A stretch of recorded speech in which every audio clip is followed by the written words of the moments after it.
Happy birthday to you. You all paused because you didn't know how to pass that name. Let's not challenge it. It's true. Thank you. Right, so I'm going to read the mission statement out, and then Howard's going to do a short speech. How short do you want it? 30 seconds? Now, as you may have noticed, I'm just slightly younger than Howard, and after that we'll have 5-10 minute pause, and then we'll just socialise after that. Sorry, Q&A, and then we'll socialise. So, what we stand for: nation. We believe in a proud, independent and prosperous United Kingdom in all its parts and all its people. We will uphold your right to think, speak and live freely. We oppose state overreach and indoctrination. We believe in maximum personal responsibility and minimal government intrusion. Democracy. Government must be accountable to the people, not to unelected quangos or international bodies. No dilution of our sovereignty. Power must remain in the hands of our elected representatives and the people. Equality under UK law. One nation, one legal system. No two-tier justice system. No parallel justice. Everyone is equal before the law, regardless of background. And that's our mission statement. Let me start then. That's agreeable, man. It's interesting actually listening to James. I'd like to say thank you for him arranging this. It's difficult because getting us all together today in the political environment we're in, I'm afraid we're labelled, according to Wikipedia, as a far-right bunch of thugs, aren't we? And terrorists, according to some. And this is right, yeah. No way.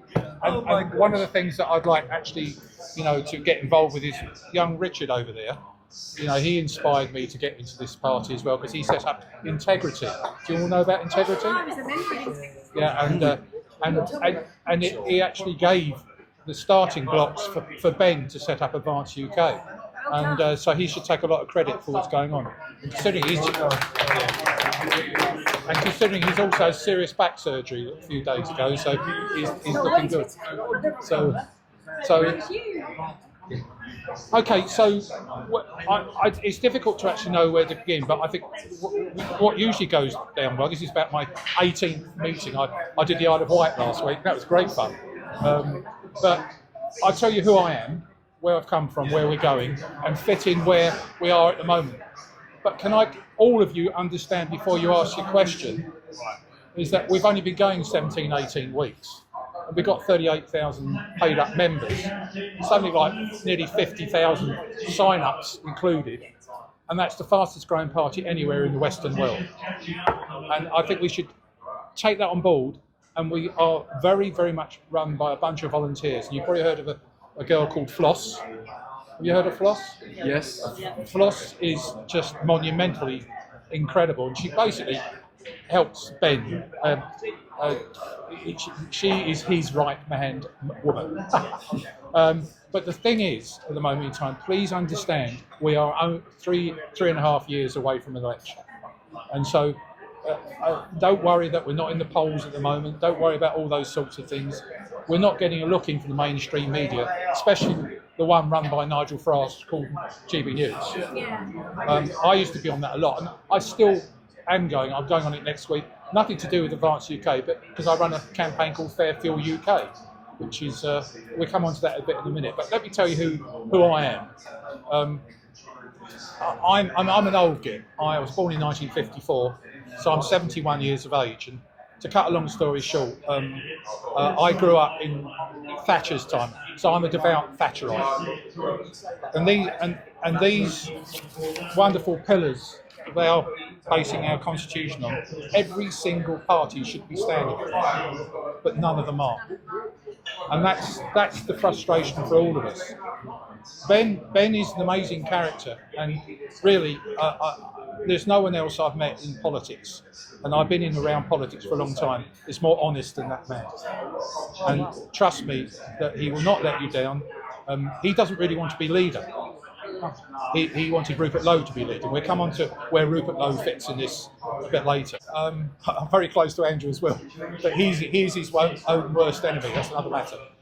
I about 15 years ago, I was doing some management consultancy, and I hate that word, consultancy, but I was trying to help small businesses trade out of problems. not cut their costs, but actually grow through proper communication.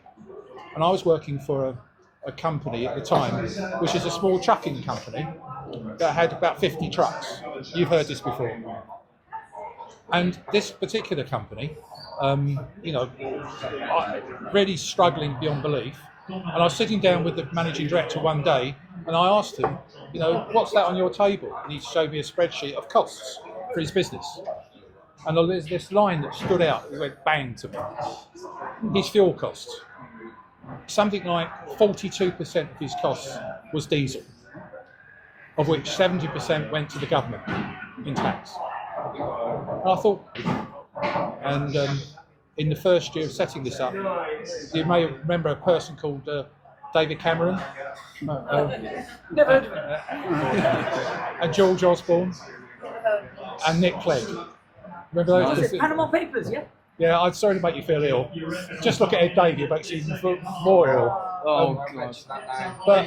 But I set this campaign up, but David Cameron set up a wonderful little thing called an e-petition. Remember? If you get 100,000 that sign up, you get a debate on the Parliament in the House of Commons, or you've got a good chance of getting it. It's not guaranteed. I was the first one ever to get the first e-petition debate on the House of Commons. I also built up 1.7 million supporters or sign-ups. No one paid any money. I work on donations, and it's been hard work. But in a nutshell, in 15 years, I've managed to keep fuel duty frozen. In fact, it's gone down 10% because of Rishi Sunak in the COVID time actually cut it by 5 pence, and that's going to go up next March. And when you think about what that means, it probably doesn't mean much to 5 pence. But for a haulage company, you're looking at any round about 2 to 10p, £100 a tank full increase in tax, and that just goes to the government. So when you're driving over that pothole, just remember that, that's not been repaired, all those sorts of things. Just remember how much parking costs. Just think about ULEZ. Just think about low traffic neighbourhoods. Just think about congestion charges, all this sort of thing. Guess what the driver is? A wonderful cash cow for the government. And this is the interesting thing. There are 37 million drivers in this country. 37 million. And that's about 82% of the voting population. Why the hell are they so apathetic and don't do anything about it? Well, that's why I came in and doing what I do.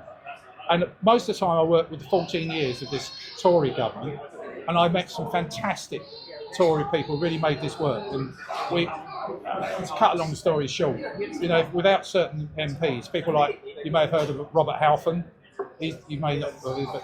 And of course there's Craig McKinley, he's the bionic lord, the one who lost his hands and his legs. And those guys, I couldn't have done it without them, they were fantastic. And last year, in racial thieves with inheritance tax, and there's a front bench person, I actually quite like this Labour front bench person, and he is actually quite a good guy. And he said to me, Howard, you've done a cracking job in keeping fuel duty frozen for 15 years. But we went for the farmers last time, we're going for the motorists next year. In three and a half weeks' time, we've got a budget. The first ever winter budget. Yeah? For those who are old enough to understand. It's Christmas budget, to be honest. Not very good to but you're talking about VAT going up, you're talking about income tax going up, we're talking about even more national insurance. Of course, they won't tax the working person, will they? and that sort of thing. I mean, it's unbelievable. They are lost. And this £22 billion black hole is now a £50 billion. Oh, wow. Okay? And it's all been generated by this Labour's incompetence. They can't keep blaming the Tories, even though I still think the Tories are a waste of space as well, which is a shame, because they're Tory in name only, not in policies. Because they're the ones that partly took on Tony Blair's legacy, they all promised immigration would go drop, didn't happen, and all the sorts of things with a high 70%, or into 70 years, with the highest tax ever in 70 years, and that was under the Tory government. The so-called, and then we got all this problem with our problems with crime and all the things, shoplifting, that also started under the Tories. The Boris bikes we could talk about as well. The Boris wave as well. Exactly, which is approached 3 years ago by a certain person you may have heard of called Richard Tice. And Richard Tice at the time was leader of Reform Party and also had his own show on Talk TV every Sunday morning. And he saw what I was doing with Fairfield UK, and it wasn't my good looks. He was more interested in my 1.7 million people who signed up, who they could actually, he couldn't touch it under GDPR reasons, but obviously if I could actually influence them. Well, that's the way it works. But anyway, after about 8 or 9 shows, I did a half-hour show with him on the political aspects impacting on the motorists and drivers. And he said, Howard, after the show, let's go for a drink. So we went for a drink. And he offered me, and he said to me, would you stand for London Mayor? And I said no, because Fairfield UK is apolitical. I cannot be seen to be politically affiliated. After 3 months, and because of a certain person, you might have heard of him, called Sadiq Khan, was introducing ULEZ expansion all the way down to the M25, I thought this does fit in with Fairfield UK support for motorists. And so I decided to stand. And we did a lot of research and testing. We would have got rid of all of ULEZ, not just what Susan Hall, who's a friend, the Tories, was just going to get rid of the expansion. Now, interestingly, I got very close to the person who held the sword in the coronation, which is Penny Morton. And she said, I went to a book launch last week. It's Dame Penny Morton now. But she called me up and said, would I stand for the Tory party instead of Susan Hall for London Mayor? And I said no again. But it just goes to show how these people work, because they could see, I repeat, 1.7 million sign-ups. It wasn't my good looks.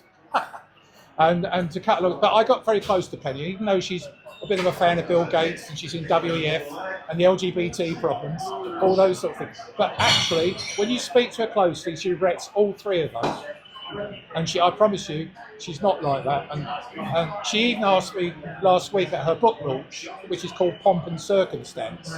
And I recommend you looking at that. It's a story about how our history and our culture and our traditions actually have helped generate our wonderful country. So she's a true, I would say, she's more of a Thatcherite than people thought she was. And bear in mind, Bill Gates, she did write a foreword for him, she wrote it. I knew I wouldn't do it, but in the end, that's it, c'est la vie. Number 10, declaring an election. And then suddenly, guess who appeared? Nigel. Nigel decided to just walk in, right, I'm leader, I'm getting rid of Ben Habib, and all, you're absolutely going, and you're getting rid of these people, those people, and those people. And he just threw loads of people under the bus, including something like about 150 senior people in Reform around the country. Chairman, all those sort of things. Been just thrown under the bus.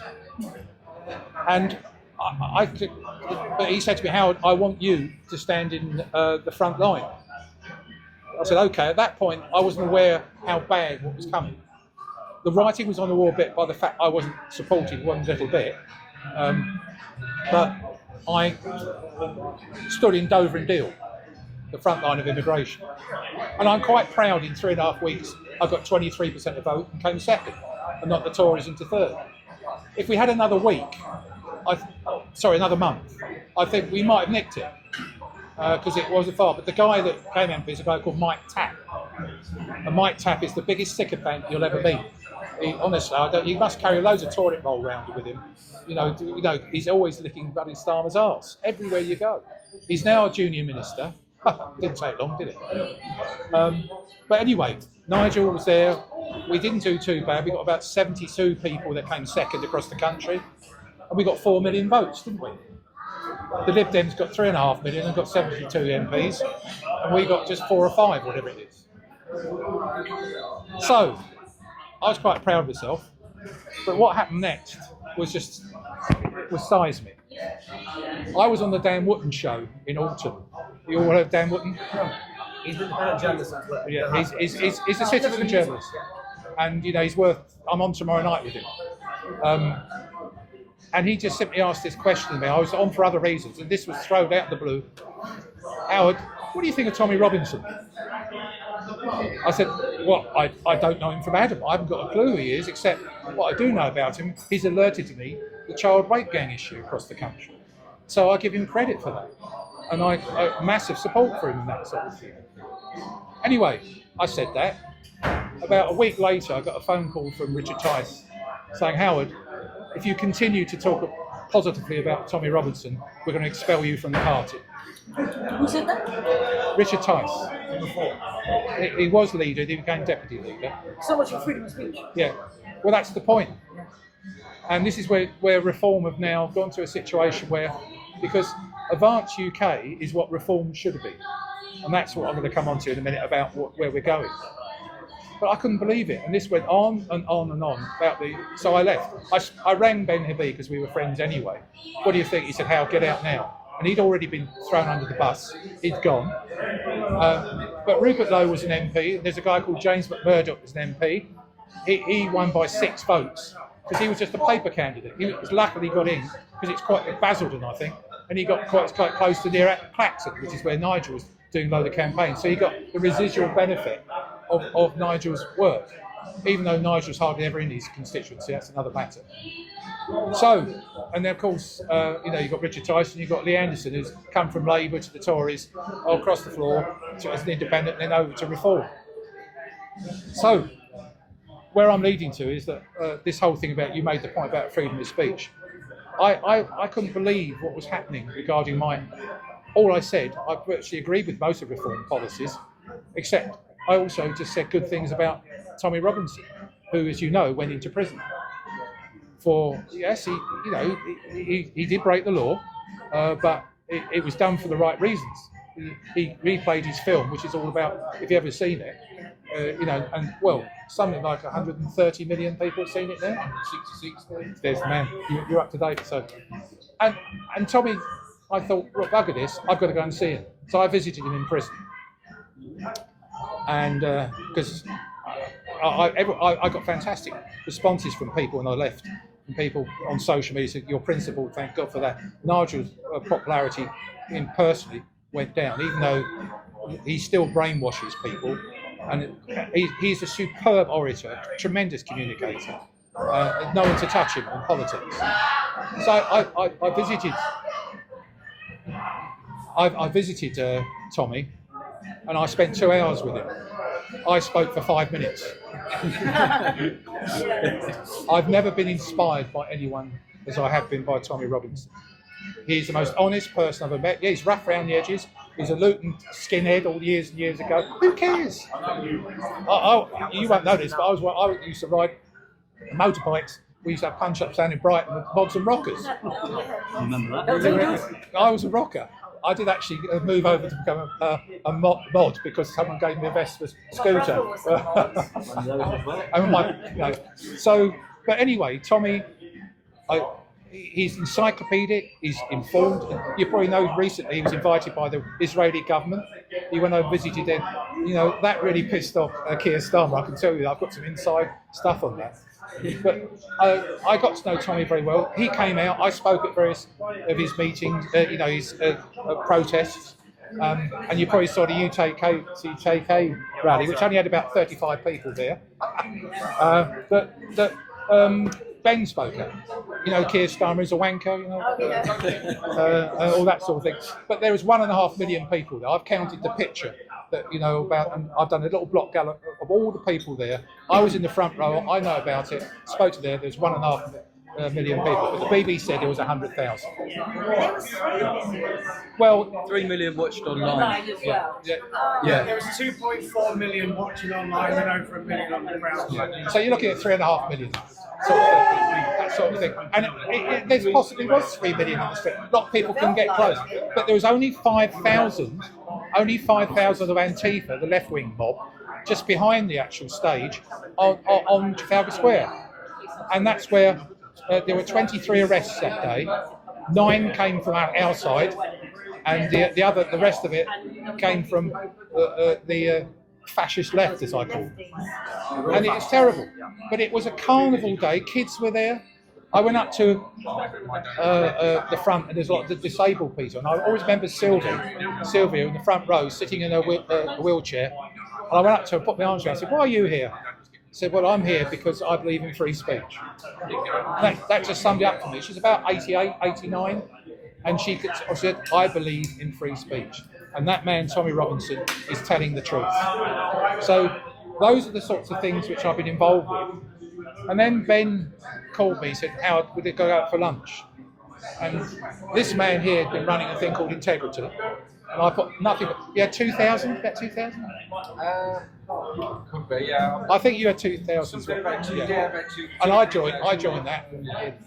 And I always remember saying, what's going on? And you said, don't worry, something's happening.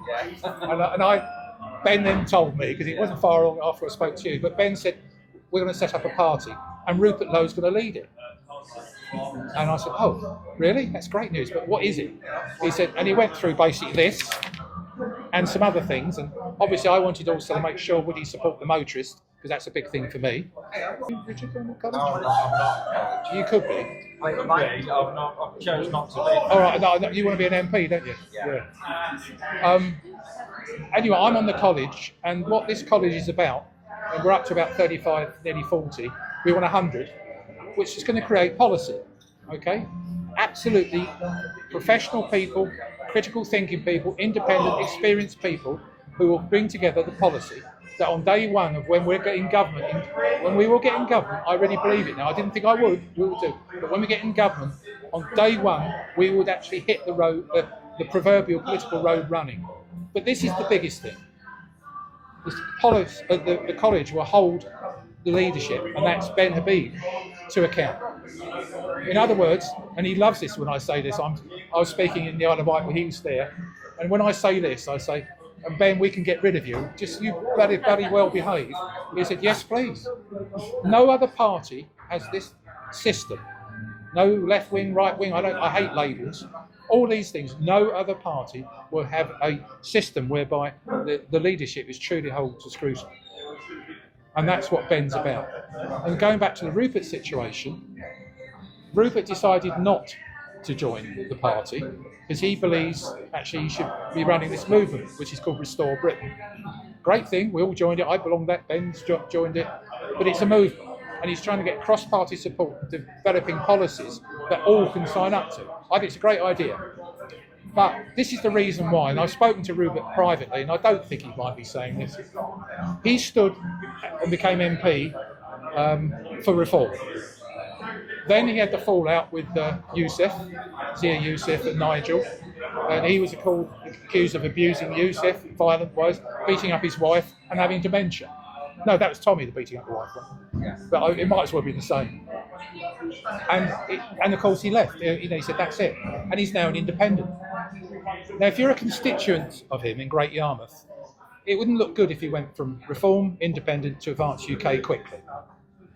So it's a timing thing. I reckon, my opinion is about a year's time, Rupert will come across. And I love Rupert to death. We're very, very close. Has it indicated? Can I just say that I don't want that to get out, but my silence would answer your question. It's an honourable thing though, isn't it? When you vote for somebody, because Conservatives they're have been supporting a certain quite party, heavily you want to on carry that on through. Absolutely. Just get them on board. Just put them on He stood on Reform's agenda, and he's an independent now. And if you read, just follow his ex, to what he's doing, the policies. He's the one that's doing the true rape, the rape gang inquiry. Farage said, we'll do that, then dropped it. Like he dropped the two-person cap, benefit cap. Like the LGBT thing. You can go in if you're a male with a penis, but you've got boobs, you can go into a prison.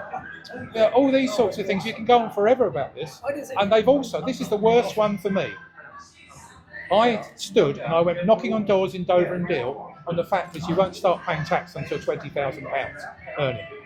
We currently start at £12,500, but we stood 20,000. So that would mean young people, starting their job and everything, would not pay tax until £20,000. Fantastic! What an incentive! Put more money into people's pockets.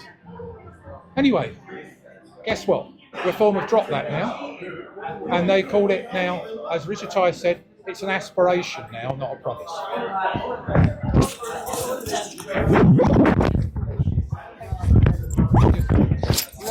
This is why you're seeing where I am and why Ben.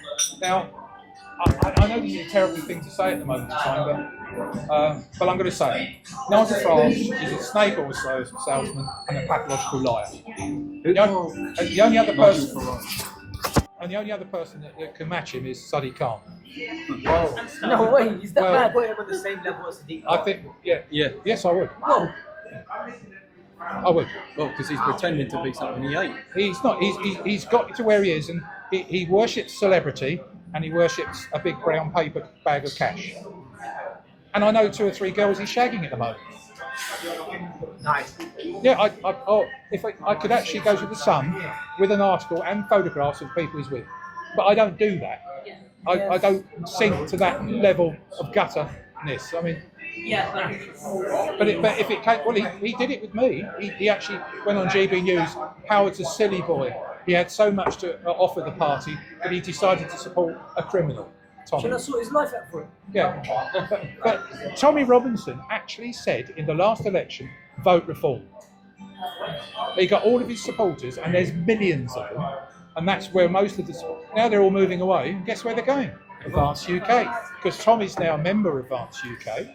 As is, we've got another certain person that's really useful to us, Elon Musk. Yeah. Okay.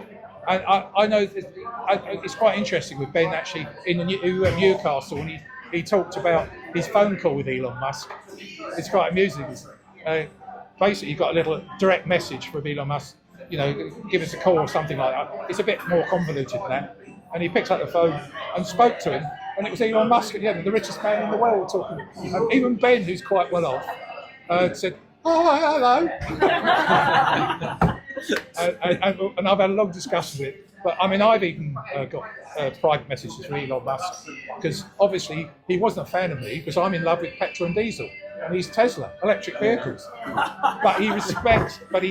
This is my point about him. He respects what I'm doing to help people, especially because, as you know, fuel duty is a regressive tax, hits low-income families the hardest, and impacts on our cost of living.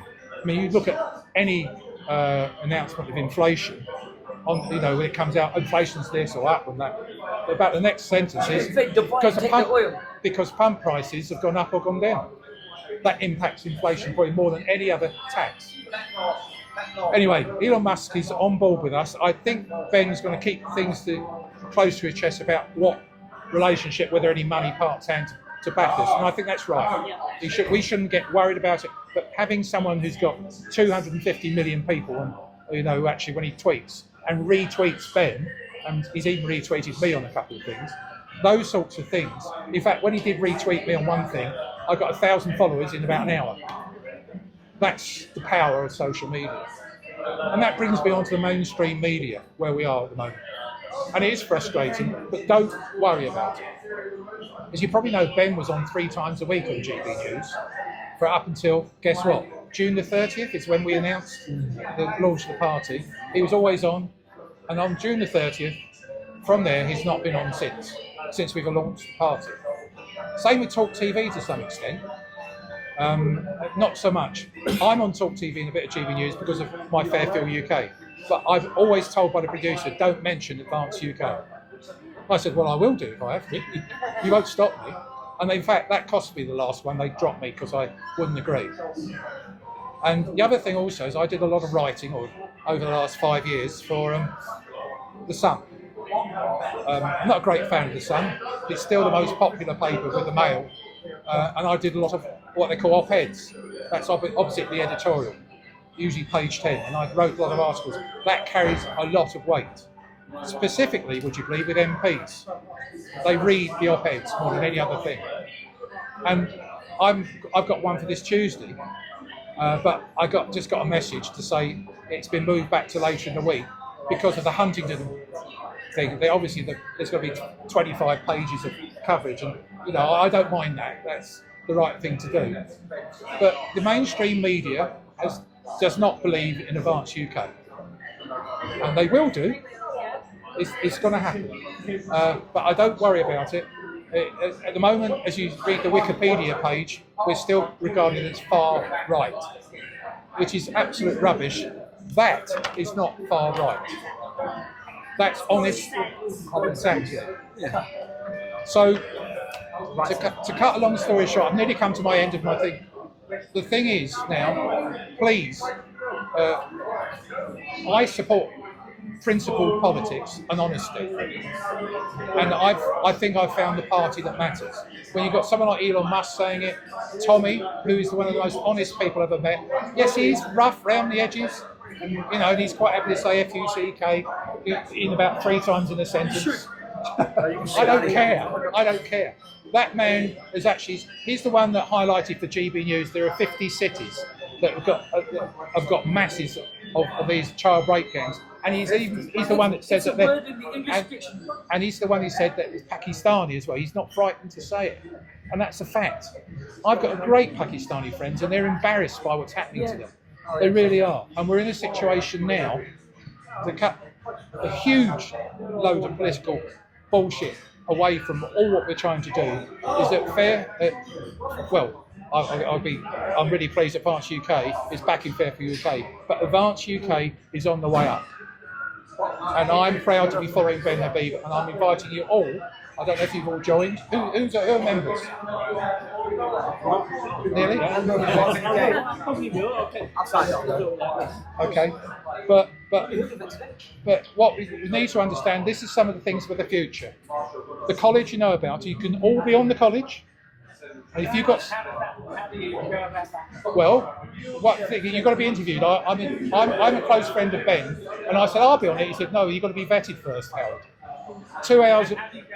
How do you actually go about applying? Because I went onto the website. I couldn't apply through the website. Well, just do college at the advanceuk.org.uk and say like that. And for the attention of Yvette. Okay. Just do that, and it's going to be tight. It's a tough thing to go into. My expertise is because I stood in London Mayor. I'm into the crimes policing stuff, and also, of course, transport. That fits with me. But the other one also I'm very caring about is net zero. I don't believe in net zero. It's crap. It's going to bankrupt us. We all know that. So it looks as though I'm on 3 committees at the moment. Those 3 committees. I'm sorry, when you say what are the criteria? When you say it's a tough business, what are they looking for? They're looking forward to experience, good communication, and what can you bring to the table in terms of contributing to policy. Okay. And does that have to be formal?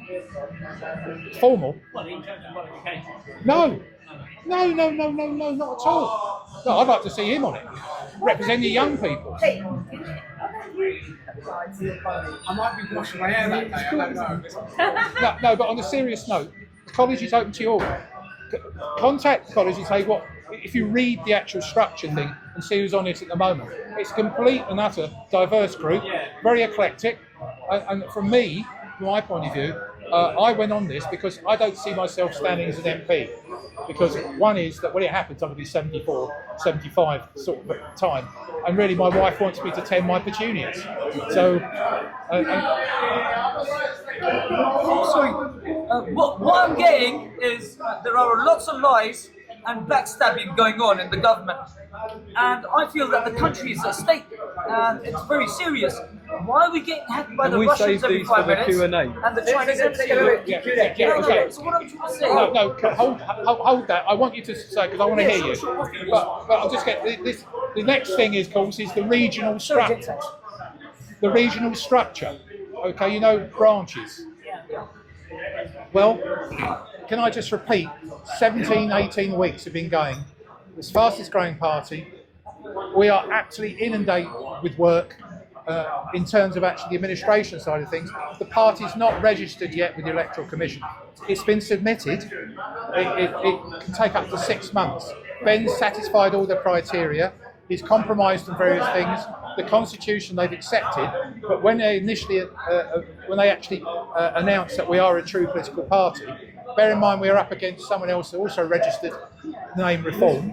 Advance. Like the day after. That was a bit of a Freudian slip, wasn't it? They registered Advance. Yes, it was the day after, and we know who that was, by the way. It's someone from Reform who did that. And so there's a lot of things going on. So I would say it won't be registered this side of Christmas. I hope I'm wrong, but it won't be until probably January or February. It doesn't matter. We're still growing. We've still got promotional material, leaflets, badges, hats, you name it, all those things. And we can still spread the West, have meetings like this with other people. I'm happy to go anywhere around the country. I'm going to Leeds next week. I'm going to Clacton soon, which is quite funny. But the regional structure is being set up by Yvette again. There's some testing on 2 or 3 areas first. But one of the difficult things here is setting up 650 branches won't happen this side for a year. It'll be probably about 10 to 15 regions. Underneath the regions, there'll be branches. Okay, and bringing people together, because we just haven't got the resources or the money. Even though, for the sake of argument, and both Ben put £100,000 of his own money in, but the 40,000 times 10 is, so we've got £500,000 of cash. That's nothing in politics, nothing. There are some people donating, which I can't tell you who they are yet. You'll be able to read them soon, but there are some significant, not huge, but 20,000 here, 30,000 there. That sort of thing. Ben is on top of that, and there's a lot of people that value Ben big time. And there's some Tory voters, Tory donors, could be coming across. See, one of the things Nigel's lucky, he got into bed with Nick Candy, not literally, and Nick Candy gave him £1 million last week. That's what Nigel's good at. He is good at, oiling the wallets of, the celebrity, But Holly, he's Nick Candy's ex. I think wife, but now they've separated. Is very keen on advance. It's interesting, isn't it, how it goes? So you can join the college. Please go on there, read about the college, and send an email and say, Howard Cox suggested I write. You come in, hang on, write to you about how do I get into the college, and you'll get a nice thing back. You read that, so you're happy with it, you can go through to the next stage. But if you've got something that, it doesn't matter if there are 12 people that are expert on net zero. They can be on there. There's 15 people interested in transport. It doesn't matter. But we obviously, health, immigration, policing, transport's low down the agenda in medicine. Well, there you are. Well, cost of living is one of the things, obviously, I'm working on. I'd love to talk to you about it. But so that's where we are at the moment. It's growing like mad.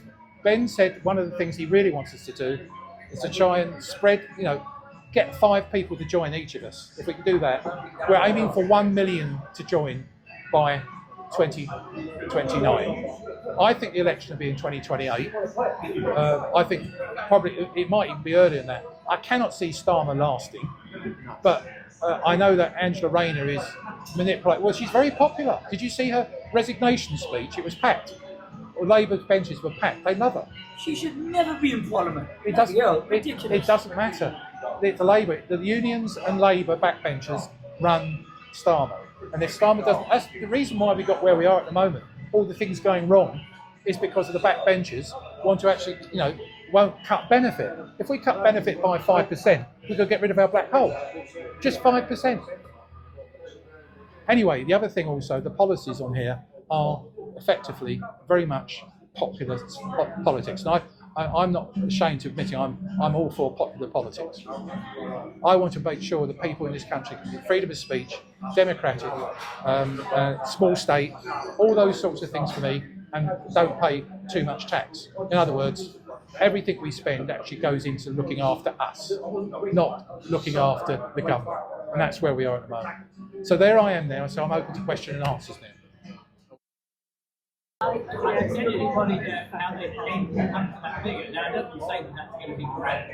How do you feel that it's going to do to the argument? I mean, the illegal immigration is going to stay at 29. Yeah. Right? So that's still going to be the issue.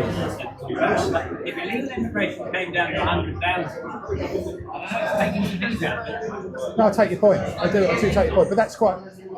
Obviously, the illegal immigration gets the headlines, as we all know, and that sort of thing. And your point about getting last ones to 2029, I think what we're up to, is it 50,000 this year coming in by the legal boats, and the total thing is now 300,000 coming in. We're looking at the size of, is it Middlesbrough coming in every... Can I just ask a question? So, if all the people around this table, so we all know that, I would guess everybody around here hates the illegal immigration thing, okay? But if somebody said to you the legal immigration, the legal was down to 100,000, it's 750,000 under Boris. How does everybody feel about it? Does that take some heat out of it for you or not? Well, you still feel the same. it doesn't matter who does it. If it gets done, it's a good thing. If it's coming down.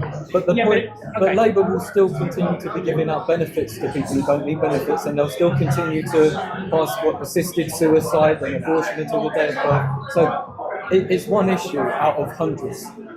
Legal immigrants, if they come over here, I hope they've been chosen because they contribute to the country.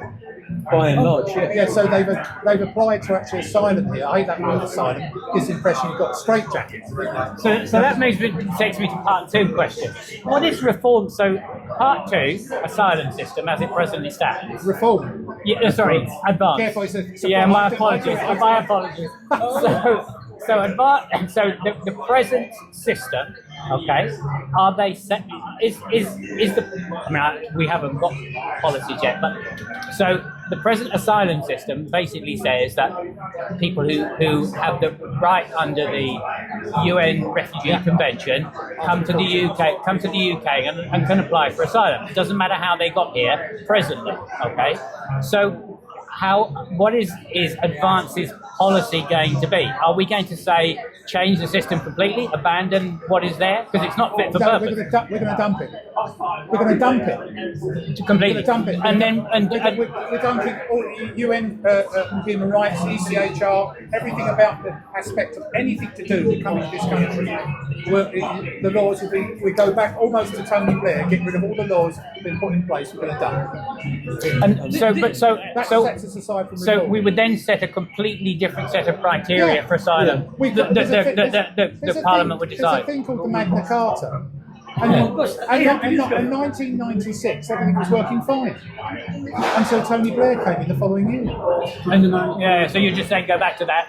So it may well be. So the Parliament would then decide what the system would be. The present system's gone. They will be done. And this is one of the most important things that Ben is shouting about is we'll be writing the policy ready for day one when we start our government.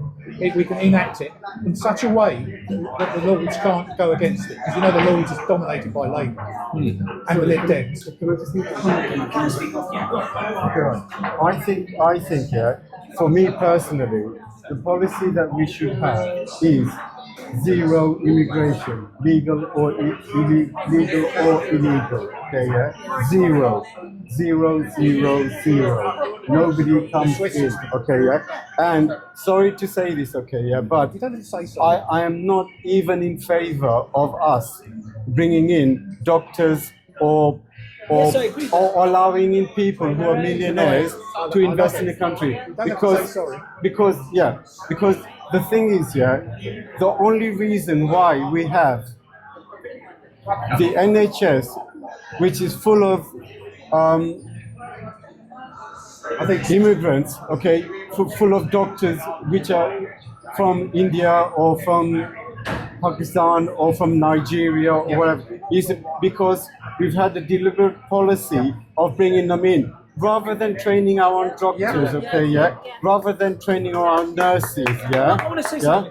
So really, the policy should be zero immigration, okay? I love this, Legal and Come into the illegal. college. Zero. Come Zero. onto the college. Zero. Okay. I have a point about I had a friend. Sorry, can I, James? It's relevant. I had a friend that wanted to study medicine. I studied chemistry, biology, physics, and maths. He didn't get invited into dental school, so he ended up studying actuarial science at City University and becoming an actuary and working for an insurance company. But the point is, you've got all these people coming from India, guys, they're students. What are they studying? What they're studying has no merit whatsoever. And I'm really annoyed about it because when my father was dying in hospital, a woman from India, a nurse from India, was freaking telling me whether I can stand next to my dad or not. How dare they? What's going on? How did it get to this? Well, that's one of the big problems we talk There are about. many issues, but Well, sorry, that's it. well, communication. Everyone should speak English for a start. Of course, yeah. And, you know, that's complete prerequisite. Anything about what's going on, sort of thing. But one of the things that, you know, it's interesting. I love what you're saying because I mean, I didn't realise how strongly you felt in that way, and I admire that. Zero immigration, just nothing. Ben, and I've spoken to him. He has actually spoken about this, hasn't he? But he has actually said to me that he would think, say, for 5 years, the government Freezing all the visas. Yeah, exactly. And scrapping ILR because that means they can claim welfare. But one point I did have is there are still people we have to take in because there are genuine refugees. People are running in Nigeria. No. In Nigeria, there are 50,000 Christians. No, being persecuted. no, I'm sorry. Okay, yeah. The thing is, okay, yeah. If the Nigerians have a problem, if the Nigerian Christians have a problem, then that's their problem, okay, yeah. Now, if the Nigerians want help, what we should do is we should not give them money. If they want help, we should send over food. We can send over blankets, you know, but don't send any money to any country, okay, yeah? Because the governments will waste it. Right, but there's no such look. If there is a problem with any country around the world, okay, yeah. If there is any problem with any country around the world, that's their problem. They have to stay there and they have to sort it out. Now, if there is a problem in Nigeria, then the Nigerian Christians have to stay there, fight it out, and die if necessary. Yeah, but Donald Trump is going to go in and sort it. Well, no, but Donald Trump is taking 10,000 South Africans who are being persecuted. Because there are some situations, now the people coming on the channel are refugees, they're all fighting those men. But there are situations when there's women, children, old people, like in South Africa, who are being persecuted, when you have to take some in. No. But we can agree to disagree on that. That's what's going on. Never. But we can respectfully disagree on that. Actually, I think it's great. But that's where you should get involved with policy. Yeah. Never. Because we're not going to see eye to eye on everything. I love this difference of opinion. Yeah. It's great. See, on this side of the debate, That's a healthy society. we don't have to repeat it. No, of course not. We're not left or right, are we? No. We're just Next question. Common sense, yeah. Yeah, you've had your cover, Jerry. We love your questions. Hang on. What about anything from the girls? Okay. I've got this song today. I'll let you read it, Ben. Oh, it's a bet, is it? On that speak winning the most seats in the next general. Next UK general election, advance UK to win the most seats. Did you put £3 on? And if it's 100 to 1, she'll win 300 seats. 80 to 1, it's 40. 80 to 1 at the moment. I think that's a really good idea. We're not even registered yet, and we're on 80 to 1. What if we've got at the moment doesn't work? She's great.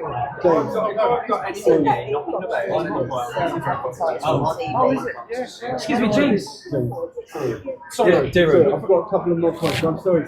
I apologize if it seems I'm like if it comes across that I'm talking a lot. So I'm sorry. No, okay, but I've got a few points. Okay, yeah. Say sorry again. Right. Let's Okay. come over. Don't apologise. We want to hear your opinions. Right. I stopped going to Muslim restaurants about 2-3 years ago. Right? For several reasons. One, I'm not going to give them. I'm not going to give them money so that they can come and kill me. Right? Sorry. Wait. Sorry. Give them money to kill him. I'm not going You're not going to feed the I'm beast. not going to give. You're going to fund them. I'm not going to fund Muslim people so that they can come and kill me. Oh yeah, because it's Right? Yeah. Well, because if I go to a Muslim restaurant, then I'm giving them money, right? And then they're getting stronger, and then they're going to come and kill me. They're going to come and kill the rest of us, right? Whilst there is issues with radical Islam, I don't think every restaurant is is corrupt, corrupt like that. I think if I agree with the point on halal, because some people consider That's it's animal disgusting. cruelty, because they slit the throat, leave it to bleed. And our supermarkets are selling the bloody stuff. Yeah. I'm a vegetarian, okay, yeah, but that's not really the main point. But how do they kill cauliflowers? Yeah, okay. Yeah. There's a lot of issues out there. There are a lot of But Let's not go too much. but the main reason is this, okay, yeah, is that, yeah, with halal food, yeah, Well, we got that. it's not, the thing is, this country, if we are going to solve the problems, okay, I'm a Hindu, right, okay, yeah, but this country needs to go back to being a Christian country. Absolutely, Right? I Yeah? agree with that. This country needs to go back to being a Christian country. Or certainly with Christian So- values. Yeah. Not yeah. everyone's going to be Therefore- Because I'm Christian. agnostic. Therefore, Christian halal food. constitution. Therefore, halal food is out. Well, Kosher food is out. yeah, well, Okay. Rupert Lowe's already said that he would ban halal and kosher slaughter in the UK because it doesn't. Most people, not everyone is Christian, but we have Christian constitutional values, and that gives us everything that we can thank today. Like, why do we have fair trials? Why do we have 12 jurors?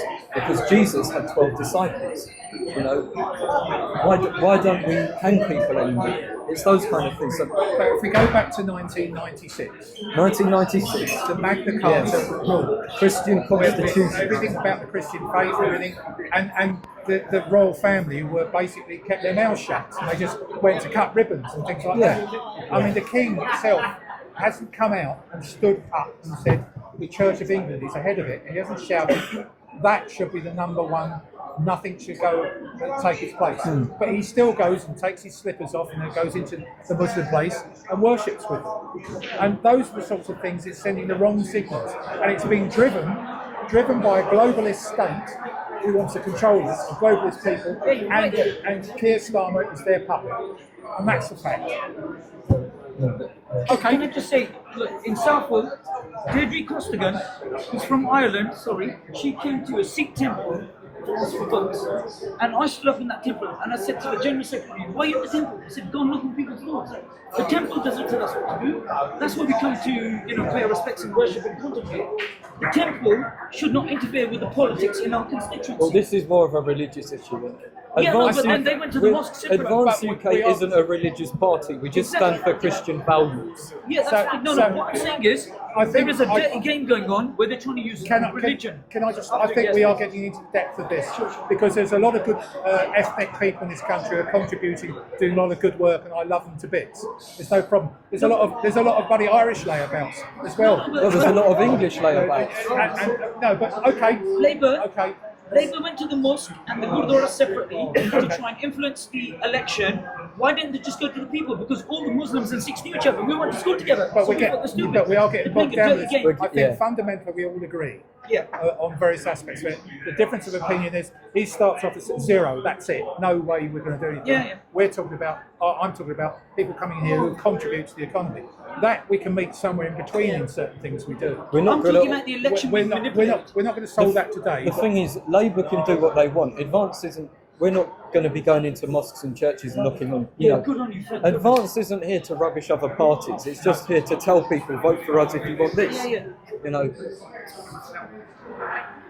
We're not going to play gutter politics like Reform. That is gutter politics. They are disgusting on how they operate behind the scenes. I've seen it, I've been part of it, and I can't be part of a dictatorship. That's why the difference of opinion and just the policy, which fundamentally it's not much between you. We will get it sorted. Now, Ben promises on day one to introduce effectively our 5-year sort of manifesto that will be delivered. At the moment, every single manifesto I've seen, especially on immigration, look at the Tories. Year after year after year, they came out with we will guarantee to low immigration, and they were talking both. That's the best we said. We will get it sorted. Solutions, remedies. Okay, that's it for me. I have one small question. On behalf of the advanced supporters of the country, where do you see we are in 10 years under an advanced government in the sense of positive change? Do you think we'll bring back unity? And do you think we'll have the country stable as it was previously? Well, for a start, I think the biggest thing for me is that we will have a reputation around the world that we can't be messed with. And I think that's a very important thing. You see, at the moment, we are lapdogs. I'm fed up with the Ukraine situation. I feel for them big time. We're pumping money galore into that. We're pumping money into things like carbon capture. The best carbon capture thing we can do is trees. You know, we can go. That is my baby, net zero. So go with that. To your point about where we're going to be in 10 years' time, I think we'll have a country, young people with hope. You know, they've got good jobs, decent salaries, a small state, and we only have to decrease the size of the civil service by something like 5 to 10%, and it won't make any bloody difference to what's happening. If anything, it's probably going to be better. I think we'll have proper secure pensions. I think all the aspects of our things, our interest rates will be under control, our inflation will be under control because we're using sensible finances. Cost of living, where is our man over there, Jerry the man? Cost of living, what's going on here? I was bringing some of the stuff over to okay. And I could put a list of things that long of where I think we'll be. But I can't see it happening under a Labour, Conservative or Reform board. We will make mistakes, and we might. And my big worry for Advance is that we might go too fast, and that's what's happened to Reform. Reform are in a situation that there's no opposition. Reform are bloody lucky because the Tories and Conservatives are so bad. There's no other choice. I have to say, if there's an election tomorrow, I'd vote Reform. Well, you won't be able to vote. No, but you see my point. Labour's been there for 130 years. The Conservatives have been there for 150 years. Yeah. Well, 200 actually. But they're dead and buried. The two-party system's gone. And that's why we've got a four-party system here. And whether you like UKIP or English Heritage or Britain First or all these sorts of parties, the problem with the right side of politics is too many parties. And I'd like to them to come together, but they won't do because there's too many egos. Egos lies on backstabbing. One thing you said about in 10 years' time is that I was thinking about emigration to another country because I can't see a future in Britain. I was thinking about going to Australia or South Africa or New Zealand or something. No, don't. We need you. Speak up. Listen to this. I was just saying, I was thinking about emigrating for a better life. So the way I see it, if we do have an advanced government in the next 10 years, I'll be staying. If we don't, I'm packing my bags. There's nothing but looking forward and projecting to look at what is possible and the people involved in this project to suggest anything else but a positive outcome. And I think as a 43-year-old to somebody that's under that, we can both look and see the positivity down the edge, because it's not so disbelieving that after so many years of such negativity that we will win and we will be in a position where we can look back and say we're part of something that made history and we're on the right side. On November the 6th, we need to make sure that if we don't know something, we go, you know what, I don't know, and I'm going to find out. be honest. Are you in the ex-Advanced UK Supporters group? Because basically they were saying in there that they are actually, as policies and things are kind of confirmed, they will, for anyone that wants to get their boots on the ground and go canvassing, they are going to produce PDFs with facts, figures, statistics, all that kind of stuff. So if you're out and somebody asks you a question, you'll have your PDF. You might be able to remember it all, but even if you have to pull it out and say, "One moment, I'm not sure. Let me just check the facts," you will have a PDF. Or I'll get back to you. Which is the point. Or I don't know. What's the relevant fact? What's the relevant poll? What's the relevant? I don't know. That's what's relevant. I mean, What they're coming back with, the thing about polling, you're talking about election polling.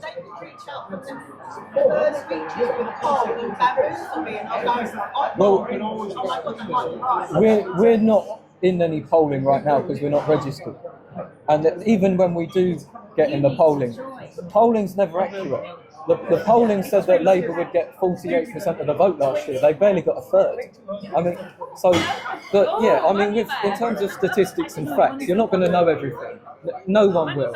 But and some people will have facts to come back at you with. Some people are never going to vote for Advance. That's just the way it is. When I get to someone and they say that sort of thing, I say, what do you want from a new party? What you want to? Something like, is it 9 million didn't vote? You're looking at a situation. It's more than that. It's about 12 million.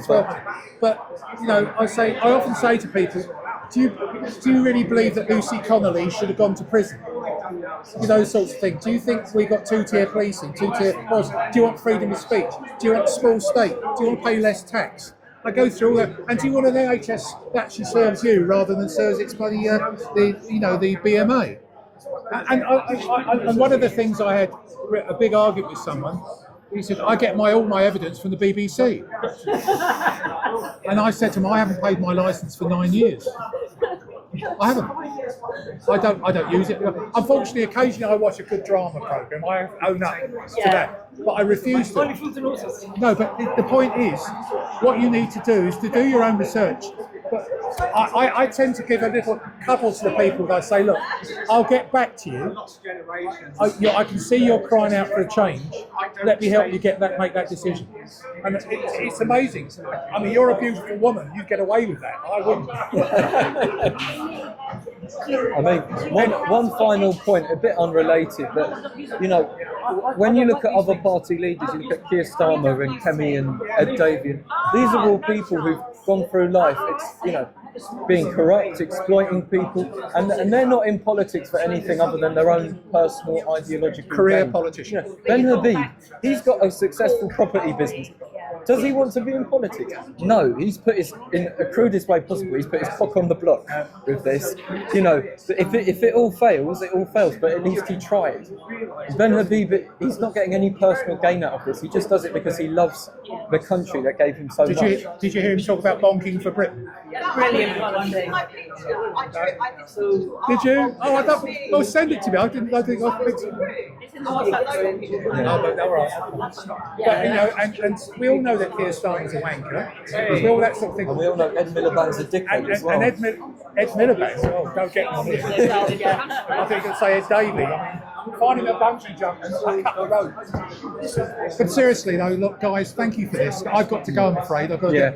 And I hope that's.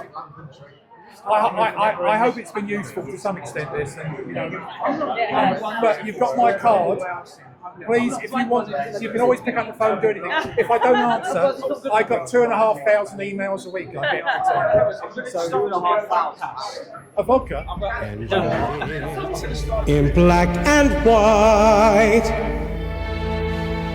striding brave and bold across our screen, led astray on foreign fields, and we never felt your pain, nor held your mother's sorrow, cut down in blood before your time, lest we forget. As we walk these well-worn paths, where the shadows fall and hide the past, where birdsong echoes but a chill remains, and the flag for which you fought lies in tatters on the grass. But you stood up when the call came, when the horns sounded their refrain. Where birdsong echoes, but a chill remains, and the flag for which you fought is carried now by those who did. On a cold November morning, we shall gather, we will rise, and in that silence for the dead, and we will vow to lead again. we shall inherit the brave. Our future now lies solely in our own hands, lest we forget as we walk these well-worn paths where shadows fall. The past is within us. Our British pride, empire regained, and the flag for which you fought flies proudly on the breeze.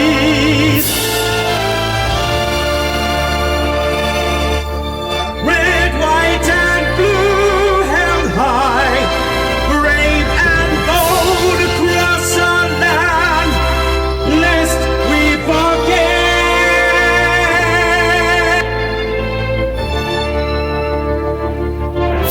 lest we forget.